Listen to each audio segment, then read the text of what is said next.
Sospesa tra le polemiche la prima delle previste 3 lezioni di integrazione con i profughi in classe alle medie Casteller di Paese, dove oggi diversi ragazzini sono rimasti a casa da scuola in segno di protesta, come racconta uno dei genitori portavoce. Sostanzialmente la cosa non è stata concertata come ci si aspettava in situazioni del genere, con un argomento così ostico, comunque difficile da affrontare.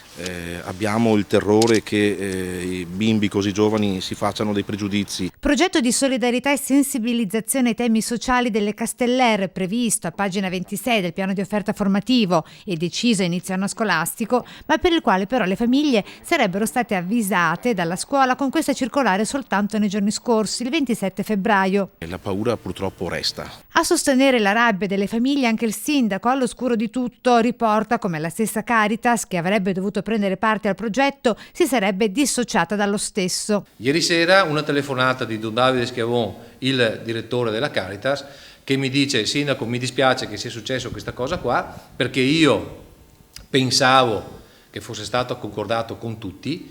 Trovo invece che la preside si sia comportata in maniera non corretta, non limpida, e quindi noi ci ritiriamo da questo progetto. Contraria ai migranti in classe anche l'assessore all'istruzione del comune. Qui deve essere la famiglia a trasmettere i propri valori, le proprie convinzioni, non certo la scuola. Ci sono altre tematiche, più che accoglienza io partirei dal rispetto delle regole. Con l'assessore veneto all'istruzione Elena Donazzan, che promette invierà quanto prima degli ispettori regionali, a scuola preside e vicepreside ci mandano a dire di non gradire la stampa. Si vergogni, così ad accoglierci, si fa per dire, questi 3 personaggi fuori dalle Casteller aggredendoci verbalmente. Scusi, ce lo può dire al microfono? Ma lei è portavoce siete il portavoce della scuola?